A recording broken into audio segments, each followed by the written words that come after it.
이 시간 우리 함께 은혜 받으실 말씀은 에스라 7장 10절입니다. 우리 한 절만 말씀을 다 같이 합독하도록 하시겠습니다. 에스라가 야훼의 율법을 연구하여 준행하며 율례와 규례를 이스라엘에게 가르치기로 결심하였었더라. 아멘. 저는 오늘 제목을 좀 특이하게 잡았습니다. 그래, 결심했어 라는 제목으로 함께 말씀을 좀 잡아봤습니다. 그런 말이 있죠. 도둑이 제발 저린다고요. 오늘 제가 그런 것 같습니다. 오늘 말씀을 준비하면서 왜 말씀이 오늘 왜 나한테 이렇게 딱 걸렸을까? 지금 도둑이 제발 저린 그 부끄러운 마음을 가지고, 그런 삶을 가지고 오늘 말씀을 좀 대변기를 원합니다. 부족한 종을 보지 마시고 오늘 말씀 가운데 역사하시는 그 하나님, 나의 삶 가운데 이런 부분이 있기에 하나님 오늘 이 말씀을 나에게 주시는구나라고 생각하시면서 오늘 말씀의 제목처럼 그래 결심했어 라는 그런 고백이 우리 가운데 부족한 종뿐만 아니라 우리 성도님들 가운데도 있기를 주의 이름으로 간절히 축원을 드립니다. 에스라는 아론의 16대 자손으로 스라야의 아들로 바벨론에서 태어났습니다. 그는 모세의 율법에 익숙한 학사이며 유대포로 귀환의 훌륭한 지도자 중의 한 사람으로 야훼 하나님의 도우심을 입어 왕에게 구하는 것을 다 받은 사람이었습니다. 아다삭스 왕 때 조국 이스라엘의 해방을 맞이하자 바벨론 70년의 포로 생활을 청산하고 동족들과 함께 귀국하여 이스라엘의 재건과 함께 민족 신앙 부흥과 나라를 바르게 세우고 또한 정신적인 혁명 운동의 주도적인 역할을 담당했던 위대한 지도자였습니다. 본문 10절에 보면 에스라가 야훼의 율법을 연구하여 준행하며 율례와 규례를 이스라엘에게 가르치기로 결심하였다라고 말씀하여 주고 있습니다. 에스라는 이스라엘이 잃어버린 야훼의 율법을 연구하고 준행하며 이것을 백성들에게 가르치기로 결심하였다는 것입니다. 사람에게는 결심이 있어야 하는 것입니다. 이 결심이 인생의 목표와 저력이 되며 나아가서는 문제 해결의 열쇠가 되는 것입니다. 에스라는 어떤 결심을 하였는가? 첫째는 율법을 연구하기로 결심합니다. 10절에 에스라가 야훼의 율법을 연구하여라고 했습니다. 여기서 연구한다는 말은 탐색한다는 의미를 갖고 있습니다. 즉 탐구하여 지식을 가지고 있어야 한다는 것입니다. 에스라는 야훼의 율법을 이스라엘에게 가르치는 데 있어서 자신이 먼저 율법을 연구하였던 것입니다. 오리겐 학자는 에스라는 율법에 대한 가장 높은 학자였다라고 말합니다. 사람은 누구나 선천적으로 율법을 다 아는 사람은 한 사람도 없지만 다만 이를 알기 위하여 노력하고 연구하는 중에 터득하게 되는 것입니다. 사도행전 17장 11절 12절에 베레아에 있는 사람들은 데살로니가에 있는 사람들보다 더 너그러워서 간절한 마음으로 말씀을 받고 이것이 그러한가 하여 날마다 성경을 산고함으로 그 중에 믿는 사람이 많았다라고 말씀하여 주고 있습니다. 하나님의 말씀은 오묘한 말씀이기에 깊이 연구하는 중에 바로 그 뜻을 바로 깨닫게 되는 것입니다. 하나님께서는 호세아 선지자를 통하여 호세아 4장 6절에 내 백성이 지식이 없으므로 망하는도다. 내가 지식을 버렸으니 나도 너를 버려 내 제사장이 되지 못하게 할 것이요 내가 내 하나님 율법을 잊었으니 나도 내 자녀들을 잃어버리라고 말씀하여 주고 있다는 것입니다. 내 삶 가운데 하나님의 말씀이 있는가? 하나님의 말씀이 나의 삶 가운데 준행되기를 원하는, 아니 그 말씀이 나의 삶 가운데 생명이며 능력이라는 그 삶의 고백이 나의 삶 가운데 있는가? 혹시 새벽 제단에 주일 예배 시간에 말씀을 듣는 것, 그것이 나의 삶의 전부이지는 않은지 우리의 삶을 다시 한번 돌아봐야 할 것입니다. 야훼 하나님은 율법을 단순한 규칙이 아니라 말씀하십니다. 그것은 시편 기자가 말한 대로 시편 19편 7절에서 10절입니다. 우리 다 같이 한번 말씀을 읽어볼까요? 야훼의 율법은 완전하여 영혼을 소생시키며 야훼의 증거는 확실하여 우둔한 자를 지혜롭게 하며 야훼의 교훈은 정직하여 마음을 기쁘게 하고 야훼의 계명은 순결하여 눈을 밝게 하시는도다. 야훼를 경외하는 도는 정결하여 영원까지 이르고 야훼의 법도 진실하여 다 의로우니 금 곧 많은 순금보다 더 사모할 것이며 꿀과 송이꿀보다 더 달다. 더 달도다 말씀하여 주고 있습니다. 무슨 말이냐면 말씀을 항상 연구하고 말씀을 나의 삶 가운데 가까이 가지라고 말씀하여 주고 있는 것입니다. 말씀이 떠난 삶은 경건한 것 같지만, 성령 충만한 것 같지만 어쩌면 껍데기 신앙일지도 모르겠습니다. 죄송합니다. 이렇게 말씀을 드렸어요. 다른 사람이 아니라 저를 두고 하는 거예요. 껍데기 목사일지도 모른다는 것입니다. 이 율법은 우리 인생의 죄를 깨닫게 해주므로 시편 1편 2절에 야훼의 율법을 즐거워하여 그 율법을 주야로 묵상한다고 말씀하여 주고 계십니다. 율법을 주야로 묵상하는 자는 복이 있다라고 말씀하여 주고 있는 것입니다. 이사야 선자는 이사야 34장 16절에 너희는 야훼의 책에서 찾아 읽어보라고 했으며 이스라엘 지도자 모세는 신명기 17장 19절에 평생에 자기 옆에 두고 읽어 그의 하나님 야훼를 경외하기를 배우며 이 율법의 모든 말과 이 규례를 지켜 행할 것이라고 말씀하여 주고 있습니다. 다시 한번 읽어드릴까요? 평생에 자기 옆에 두고 읽어 그의 하나님 야훼를 경외하기를 배우며 이 율법의 모든 말과 이 규례를 지켜 행할 것이라. 사랑하는 성도 여러분, 오늘 주님께서 우리에게 말씀하여 주고 계십니다.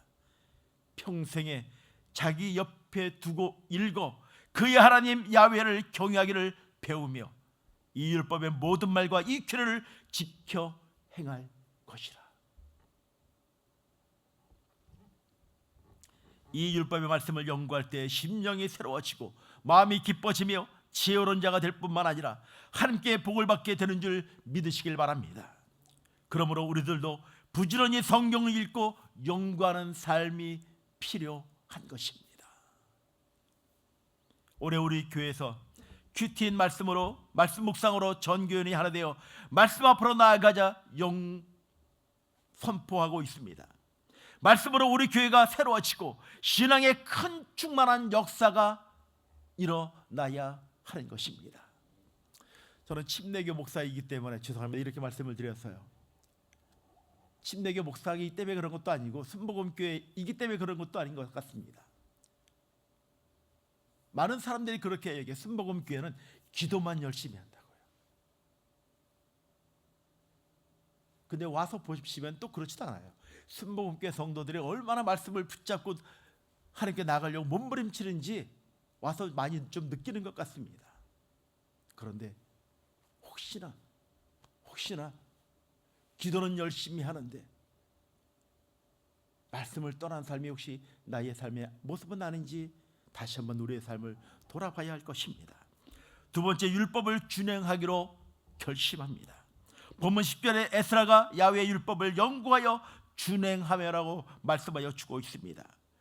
야훼의 율법은 생활을 위해 주신 것이므로 연구하여 깨달아 알고 나아가 실행하는 삶이 필요한 것입니다. 이것이 하나님의 명령인 것입니다. 하나님의 말씀을 배워 아는 것도 중요하지만 실행하는 것이 중요함을 우리가 알아야 할 것입니다. 오히려 알고도 행치 아니하면 죄가 되는 것입니다. 우리는 노아가 하나님의 심판의 명령을 받고 120년 동안 꾸준히 그대로 믿고 실천한 삶을 우리는 알 것입니다. 5년이요? 10년이요? 아니요. 120년이요. 우리가 따진다면 한평생, 자신의 평생에 120년 동안을 그 말씀을 붙잡고 말씀하셨기에 그대로 행하는 삶이 바로 노아의 삶이었던 것입니다. 창세기 6장 22절에 노아가 그와 같이 하여 하나님이 자기에게 명하신 대로 다 준행하였다라고 말씀하여 주고 계십니다. 주님의 말씀하셨기에 예 그리하겠습니다라는 그 고백으로 하나님께 나아가고 있는 이 노아의 삶의 고백. 노아는 방주를 짓고 준비하는 일뿐만 아니라 방주 안에 들어가라는 명령까지도 그대로 다 준행하였던 것입니다. 창세기 7장 5절에 노아가 야훼께서 자기에게 명하신 대로 다 준행하였더라. 얼마나 이 말씀이 도전이 되는지. 말씀하셨기에 예 제가 그리하겠습니다. 준행하며 순종하고 있는 노아의 삶의 모습.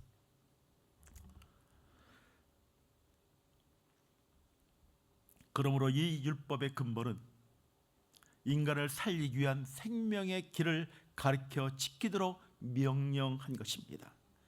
아브라함의 복도 이삭을 제물로 바치라는 하나님의 명령에 순종하였을 때 허락하셨던 것입니다. 창세기 22장 16절에서 18절입니다. 우리 한 목소리로 다 같이 읽겠습니다.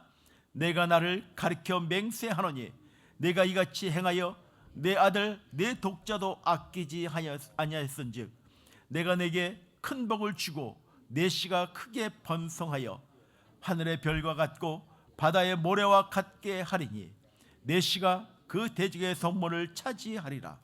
또 내 씨로 말미암아 천하 만민이 복을 받으리니 이는 내가 나의 말을 준행하였음이니라 하셨다 하니라. 아멘. 너무나 우리가 잘 아는 말씀이지만 우리 말씀에 준행합시다 이렇게 앞에서 선포하고 있는 이 목사가 하나님께서 나에게 내 아들을 바치라고 그렇게 말씀하신다면 아마 저는 귀를 막고 하나님 저는 안 들려요. 아마 그렇게 저기할 것 같아요. 귀를 막고 하나님 저는 못 들었습니다. 그렇게 말할 것 같아요. 솔직한 심정이 제 그래요. 제가 그리하겠습니다. 그렇게 못할 것 같아요. 하나님 내 아들을 데려갈 바에는 저를 데려가십시오. 아마 이것이 부모된 마음의 심정일 것입니다.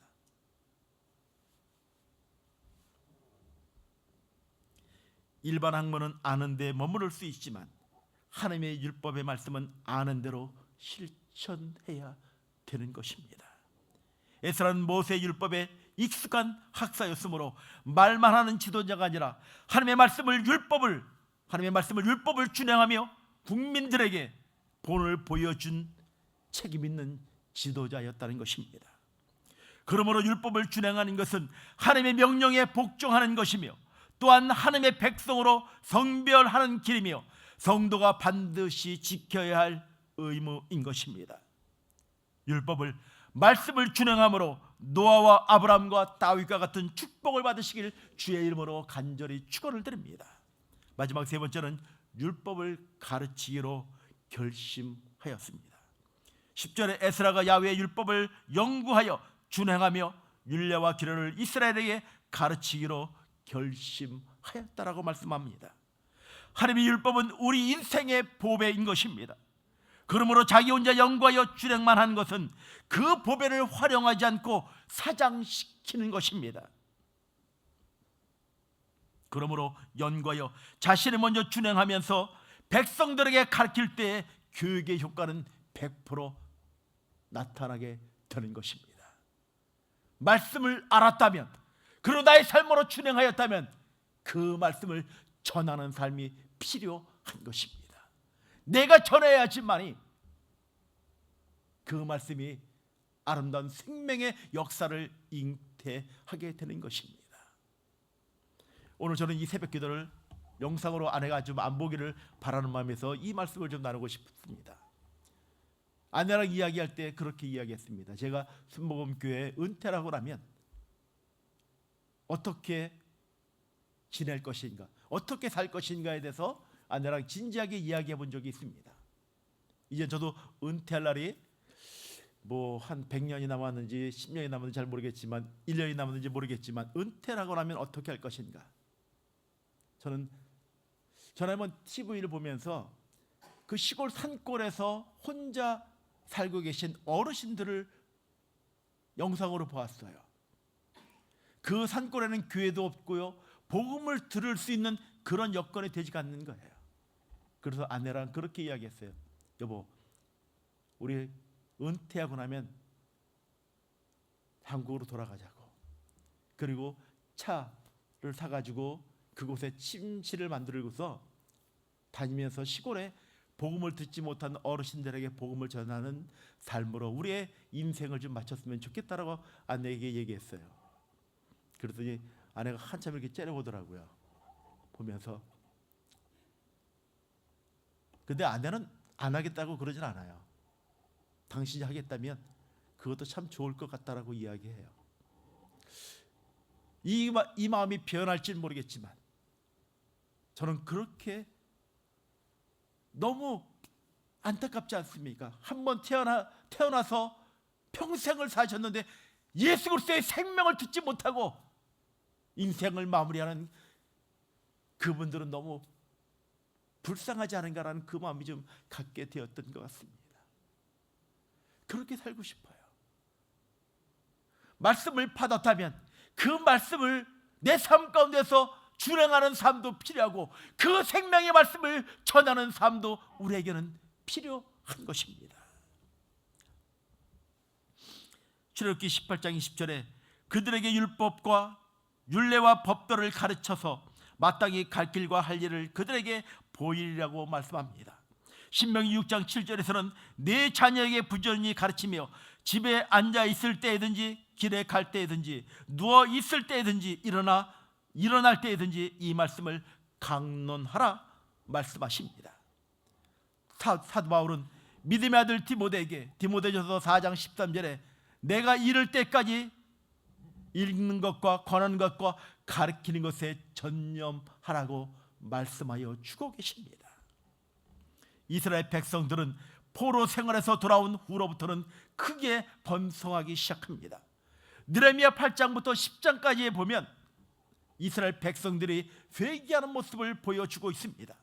에스라가 순문 앞에 광장에서 새벽부터 정오까지 율법책을 읽을 때 백성들의 그 율법책에 귀를 기울이며 율법의 말씀을 듣고 울며 회개할 뿐만 아니라 금식하며 율법을 주신 하나님께 회개하고 여호와 때로부터 행하지 않던 초막절을 지키기로 그들은 결심합니다.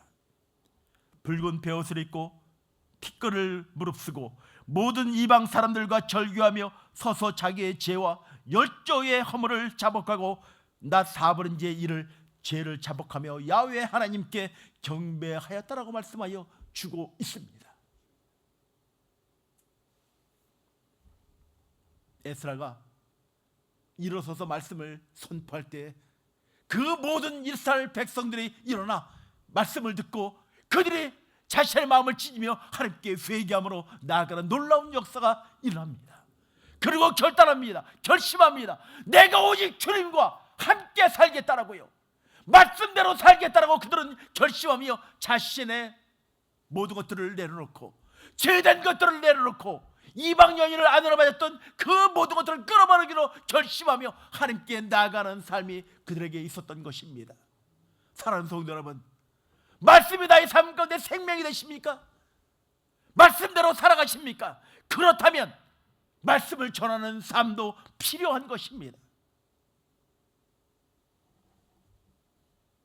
내 삶이 부끄럽다고요.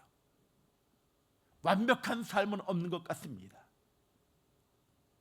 아까 처음에 서두에 말씀을 드리지 않았습니까? 제가 제 발을 지금 제가 도끼로 찍고 있는 그 심정입니다. 그렇게 살지도 못하면서 말씀을 함께 읽으며 나아갑시다. 말씀 가운데 역사하시는 하나님과 동행하자라고 이야기합니다. 말씀대로 살아가자라고 지금 선포하고 있는 것입니다.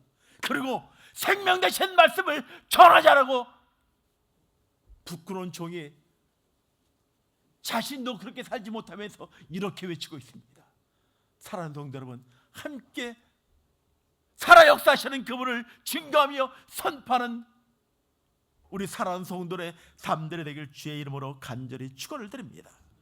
사랑하는 성도 여러분, 에스라처럼 말씀을 연구하고 말씀을 준행하며 말씀을 가르치기로 또한 전하기로 굳게 결심하는 우리 사랑하는 성도들의 삶들이 되길 주의 이름으로 간절히 축원을 드립니다. 왜 그러냐면 말씀만이 영원한 우리의 소망이고 우리의 생명이기 때문에 그렇습니다. 이 복음을 지금도 알지 못하기에 손을 벌리지 못하는 사람이 있습니다. 그들이 기다리고 있습니다. 말씀을 전하는데 전심을 다하는 우리 순복음 공동체 하나님의 백성들이 되길 주의 이름으로 간절히 축원을 드립니다.